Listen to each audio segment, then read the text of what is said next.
പേരാമ്പ്രയിലെ സംഘർഷത്തിൽ 7 UDF പ്രവർത്തകർ അറസ്റ്റിൽ. UDF മാർച്ചിന് നേരെ ഉണ്ടായ പോലീസ് അതിക്രമത്തിൽ ഷാഫി പറമ്പിൽ എംപിക്ക് ഉൾപ്പെടെ പരിക്കേറ്റിരുന്നു. പ്രവർത്തകരുടെ അറസ്റ്റിനെതിരെ പോലീസ് സ്റ്റേഷന് മുന്നിൽ UDF പ്രതിഷേധിക്കുകയാണ്. സംഘർഷ സാധ്യത പരിഗണിച്ച് പോലീസ് സ്റ്റേഷനിൽ സുരക്ഷ കൂട്ടി. പേരാമ്പ്രയിൽ LDF ഇന്ന് പ്രതിഷേധ റാലിയും പൊതുയോഗവും സംഘടിപ്പിക്കും.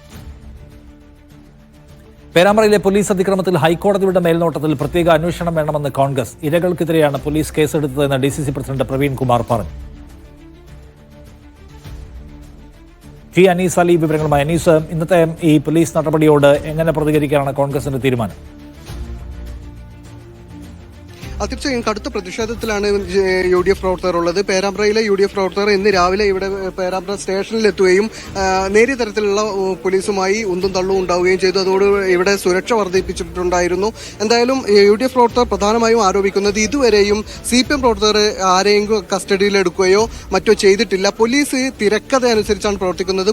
CPM ആണ് അതിനെ എഴുതി കൊടുക്കുന്നത്. അതുകൊണ്ട് തന്നെ സ്ഥലത്തില്ലാത്ത 2 പേരെ അടക്കം ഈ പ്രതിപ്പട്ടികയിൽ ഉൾപ്പെടുത്തുകയും കസ്റ്റഡിയിലെടുക്കുകയും ചെയ്തിട്ടുണ്ട് എന്നാണ്. 5 പേരെയാണ് ഇപ്പോൾ അറസ്റ്റ് ചെയ്തിട്ടുള്ളത്. അവരെ ഇപ്പോൾ വൈദ്യപരിശോധനയ്ക്കായി മാറ്റിയിരിക്കുകയാണ്. ദുൽഖിഫിൽ ചേരുന്നുണ്ട്. എന്താണ് ഇപ്പോൾ ഈ ഒരു സംഘർഷത്തിന്റെ ഒരു ഇവിടെ ഇന്ന് വൈകുന്നേരം LDFന്റെ ഒരു പൊതുയോഗമുണ്ട്.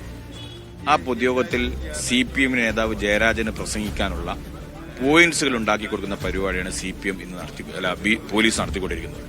പോലീസ് ജില്ലാ കമ്മിറ്റി ഓഫീസിൽ നിന്ന് കിട്ടുന്നതിനനുസരിച്ച് അറസ്റ്റ് ചെയ്ത് ആദ്യം തന്നെ പാളി. നിങ്ങളിപ്പം 5 പേരെ അറസ്റ്റ് ചെയ്യുന്ന പറഞ്ഞു.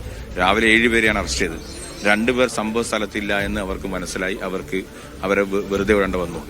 ഒന്ന്. രണ്ടാമത്തത് അതിനേക്കാൾ ഗൗരവമുള്ള കേസ്, ഈ പോലീസ് വൈകുന്നേരം വരുന്ന ജയരാജൻ ഉൾപ്പെടെയുള്ള നേതാക്കന്മാർക്ക് സംസാരിക്കാൻ ചില മസാലകൾ വേണം. മസാലകൾ വേണം. ആ മസാലയാണ് MDMA. അതായത് DYSP ഒരു റൂമിലേക്ക് കൂട്ടിക്കൊണ്ടുപോയി ഈ പറയുന്ന സജീർ എന്ന് പറയുന്ന പയ്യനോട് പറയുകയാണ്, ഷാഫി പറമ്പിലെ ആളുകളാണ് നിങ്ങൾ MDMA ഉപയോഗിച്ചിട്ടാണ് പ്രശ്നമുണ്ടാക്കിയത് എന്ന് പറയുന്ന അവസ്ഥയിലേക്ക് പോലീസ് തരം താണിരിക്കുകയാണ്. എന്റെ കയ്യിൽ അതിന്റെ പരാതിയുണ്ട്. ഞാനത് പുറത്തുവിടാത്തത് രജിസ്റ്റർ ചെയ്യാത്തതുകൊണ്ടാണ്. ആ പരാതി അവർക്ക് SHOക്ക് കൊടുക്കുകയും ഞങ്ങൾ പോലീസിനെ വെല്ലുവിളിക്കുകയാണ്. MDMA ഉപയോഗിച്ചിട്ടുണ്ടോ എന്ന് തെളിയിക്കണം. അല്ലാതെ യൂത്ത് കോൺഗ്രസിന്റെ ഭാരവാഹികളെ അപമാനിക്കാനും വ്യക്തിഹത്യ ചെയ്യാനും ഞങ്ങൾ വിട്ടുകൊടുക്കില്ല. ഈ വെല്ലുവിളി പോലീസ് ഏറ്റെടുക്കണം. തീർച്ചയായും നിഷാദ്, നിലവിൽ കടുത്ത പ്രതിഷേധമാണ് UDF പ്രവർത്തകരുടെ ഭാഗത്തുനിന്ന് ഉണ്ടാകുന്നത്. ഈ MDMA ഉപയോഗിച്ചുകൊണ്ടാണ് അക്രമം ഉണ്ടാക്കിയത് എന്നത് അടിസ്ഥാനമില്ലാതെ ആരോപിച്ചു എന്നാണ്. പക്ഷെ അത് FIRൽ രേഖപ്പെടുത്തിയിട്ടില്ല. വാക്കാൽ അങ്ങനെ പറഞ്ഞു എന്നാണ് പ്രവർത്തകർ ആരോപിക്കുന്നത്. എന്തായാലും അതോടൊപ്പം തന്നെ മറ്റൊരു കാര്യമുള്ളത്, ഈ KE ബൈജു എന്ന് പറയുന്ന റൂറൽ SP പോലീസിലെ ചിലരാണ് ഈ പ്രശ്നങ്ങൾ ഉണ്ടാക്കിയത്, അവിടെ ലാത്തിചാർജ് ഉണ്ടാക്കിയിട്ടില്ല എന്നത് അദ്ദേഹം സ്വന്തം സേനയെ കുറ്റപ്പെടുത്തിക്കൊണ്ട് പരാമർശം നടത്തി. പക്ഷെ ഇപ്പോഴും അത്തരക്കാർക്കെതിരെ ഒരു നടപടിയും ഉണ്ടായിട്ടില്ല എന്നതും ഈ UDF പ്രവർത്തകരുടെ രോഷത്തിന് കാരണമാകുന്നുണ്ട്. പോലീസിന്റെ വീഴ്ച ഉണ്ടായിട്ടുണ്ട്. ഷാഫി പറമ്പിൽ MP ആണ്. MP ആയിരിക്കെ തന്നെ അദ്ദേഹത്തെ മർദ്ദിക്കുകയും മൂക്കിന്റെ പാലം പൊട്ടുന്ന രീതിയിൽ മർദ്ദനമേൽക്കുകയും ചെയ്തിട്ടും അതിൽ കുറ്റക്കാരായ ഉദ്യോഗസ്ഥർക്കെതിരെ ഒരു നടപടി ഉണ്ടായിട്ടില്ല എന്നതും, അതോടൊപ്പം തന്നെ അതിൽ അടികൊണ്ട ആളുകൾ അടക്കമുള്ള UDF പ്രവർത്തകർക്കെതിരെയാണ് ഇപ്പോൾ കേസെടുക്കുകയും അവരെ അറസ്റ്റ് ചെയ്യുകയും ചെയ്തിരിക്കുന്നത്.